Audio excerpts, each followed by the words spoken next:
your forecast first. Sponsored by Matex Heating, Cooling, and Plumbing. We've seen a little bit of some clearing occur across central Illinois this evening, but a lot of us today had generally partly to mostly cloudy skies, and we've seen a few flurries in the area as well. A lot of those are now diving down to the south, so they're kind of exiting the viewing area right now, and clearing is occurring. So temperatures are going to be falling. It's already down to 24 in Waseca, still 28 in Pontiac as well as in Champaign, 26 in Danville, 31 in Springfield, and that is where we have our Flowing America weather camera up on our roofing dog iNet. We've got, again, like I said, clearing skies occurring. However, by tomorrow, those clouds are going to come back to the area. Winds have now changed out of the northwest up to around 10 to 15 miles per hour. And as we go through our forecast for our Friday morning into the early afternoon, you're noticing a fair amount of cloud cover there, chilly temperatures in the low 30s, and we can't rule out a flurry here or there. The good news is it's warmer for the weekend. WCIA 3 News starts right now. Now from WCIA 3 News. Flag upside down is a sign of distress. And seeing the flag flying that way outside a fraternity left some unhappy. Why the brothers there are also upset. She was like the light of our family. Plus, loved ones are remembering the life of a woman tonight after she was found murdered over the weekend. And people in a village will be paying more for one service, how it'll help solve a multi-million-dollar problem. You're watching your local news leader. This is WCIA 3 News at 10. Somebody obviously doesn't have any respect for the country or the flag in itself. This veteran was disappointed and stunned to see the American flag flying upside down outside a U of I fraternity house. Good evening, I'm Paul CICCHINI. Jessica's off tonight. The fraternity says somebody has been sneaking onto their property and flipping over the flag in the middle of the night. Whoever's doing it hasn't been caught. WCIA 3's Jennifer Jensen's in the newsroom tonight. So, Jennifer, this is not the first time it's happened.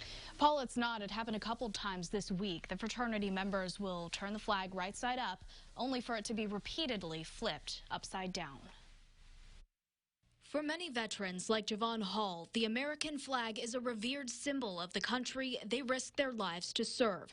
When he saw the flag turned upside down outside the U of I Sigma Alpha Epsilon fraternity house, he questioned why. The flag upside down is a sign of distress. It's also a form of desecration.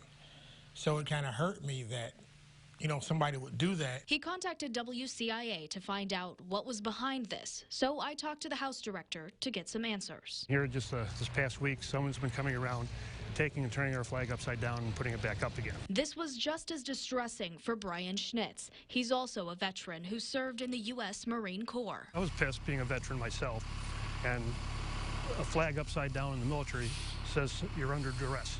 That's send for help. And I told the president that. He said, okay, we need to get that fixed, which we did. They raised it right side up, but the next night it was turned back upside down. We don't condone that. It's very disrespectful to the gentleman here at this house who put this flag up and want to keep it up. Is disrespect to this country and anybody who's served the country representing this flag. While it may be a joke to whoever is doing this, Hall says it's not to be taken lightly. I know a lot of veterans, not just me, also don't appreciate it. They're also, you know, really hurt by the fact that somebody would do that just for fun or however they are doing it for. Other than trespassing on property, turning the flag upside down is not illegal, so the House has not reported this to police. In the newsroom, I'm Jennifer Jensen, WCIA 3, your local news leader. Jennifer, is there any other way they're going to try to stop it from happening again? Paul, there's really not. They haven't thought about installing security cameras. They can be expensive, so at this point, it's just a waiting game and hoping that this will not happen again. Well, hopefully it does stop. Jennifer, thanks. We have new details tonight about a murder in Champaign. The coroner says Tanisha Jenkins was smothered to death. Antoine Craig was in court today. He is now charged with her murder. Tonight, family and friends gathered for a vigil at the New Hope Church of God. They read poems, sang, and prayed together. People there remember her as a mentor for young girls and a loving family member. She was like the light of our family, and you know, she was unique and very special in her own way. She literally walked into the room, and whether you were a stranger or somebody that she's known for forever, she always made you feel really loved. Tanisha was a big inspiration to a lot of people around here, even young ladies. Craig would face life in prison if convicted of murder and doing it in an excessively brutal and heinous way. A second man's been arrested for murder in Champaign. Ricky Green was killed in March 2018. Michael Chatham was arrested earlier this month for the murder. Police arrested Michael Simmons today for murder, too. Police also arrested a man for a shooting that hurt 3 people last year. Gregory Sappington is facing charges for aggravated battery with a firearm and armed robbery.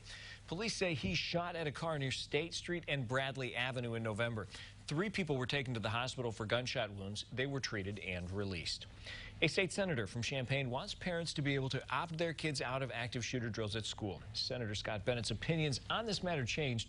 He'd voted for these drills to be required, but then changed his mind after seeing data that says the drills could be traumatic to kids.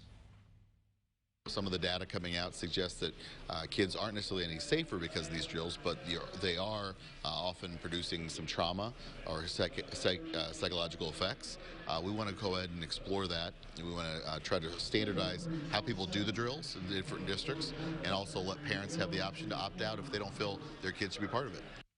Bennett said he still plans to tweak the bill and will consult the State Board of Education. The bill did clear committee. A student was taken to the hospital after a hit and run outside a school. Champaign police say a Stratton Elementary student was walking on Randolph near the school when they were hit. The vehicle drove away. The student wasn't seriously hurt. They're asking anyone with surveillance from that area to call police. Tonight was the celebration of life for a WCIA high school student. Sophomore Bryce Denoyer died last week from head injuries after a car crash. His classmates are raising money for his family by selling shirts that bear the number from his football jersey with the phrase, "The away jersey always comes home." Law enforcement in Macon County is trying to get drunk drivers off the streets. They're implementing a no-refusal program for driving under the influence. It's for a Class 2 felony or higher aggravated DUI offense. They will be using an electronic warrant system that allows them to more quickly and efficiently get a search warrant to get evidence from the offender. The warrant allows blood draws from drivers who refuse to take a breathalyzer or give blood samples after they've been arrested for a DUI. In the past, it was simply an option. Now it is, we are going to do this every time that there's a DUI offense, a Class 2 felony or higher. We're going to do it. Decatur police hope this will decrease the number of DUI offenses and hold those who do choose to drive impaired accountable. A downtown Springfield building is blocked off after bricks started falling from it. Happened near Broadway and Adams Streets. The Public Works Department says people in the area called them about the bricks crashing onto the structures like benches nearby. The building was inspected. It was deemed unsafe. No one was allowed to be inside anyway because of leaks found a year ago. No one was hurt by the bricks falling, but a car was being looked at for damage. Construction crews in Shelbyville are filling in old coal storage bins in preparation for a downtown sidewalk renovation. The bins are underneath the sidewalk but have been empty recently. One needed to be filled in immediately following approval of the work. The city says it showed an increased risk of collapsing with extra weight. Full sidewalk renovation will begin in spring. The city hopes to have it done before the end of the year. A century-old building that's barely standing may have its fate decided soon. Shelbyville is putting a referendum on the Illinois primary ballot about whether to renovate the Chautauqua building or tear it down. Each option comes with an estimated cost. The poll isn't legally binding, but the city says it will help guide them to what people really want to happen. Shelbyville's mayor says he could see it still being useful. I think it could be an asset for the city, that we would need to have shows and events and things there, and with the lake and being a tourist community, I think that we could use such a facility. But then the flip side is will that facility also be the one that would be best suited for that? The city says the money for either option will come from the budget. It won't raise taxes. The vote is only available to people who live in Shelbyville. New at 10, one bridge in Villa Grove will soon be replaced. Construction will start on the Sycamore Street Bridge on Monday, March 9th. Hundreds of people drive across the 65-year-old bridge every day, and it's starting to show. The bridge will be removed in stages so there can still be two-way traffic. The new bridge will have concrete driving lanes and a multi-use path. Major construction should be done by the end of the year. Minor work could last until June 2021. Sewer bills in Tilton may be going up, but officials say the results will be worth it. The village is preparing for a $22 million upgrade. They plan to rebuild a wastewater treatment plant, seal leaky manholes, and fix underground pipes. The project is so large, it will take a loan from the Illinois Environmental Protection Agency. If the state gives the okay soon, Tilton will only have to repay half the loan. Mayor David Phillips says it's worth it. It's been terrible. We've had to clean people's basements, and back sanitary sewer in basements, so it has to be cleaned up. So, and we've been paying to do that all the time. The project will result in bills increasing. Officials held a public hearing about the plan today. If you'd still like to weigh in, you have 10 days to send a written comment to the village or IEPA. Hot dogs are a staple at the ballpark, but one is letting you bring your own pooch, too. 17 years is a long time to work somewhere, but one man is saying goodbye. And the Illini were looking for an easy win against Northwestern tonight. We'll tell you what happened and take you there live.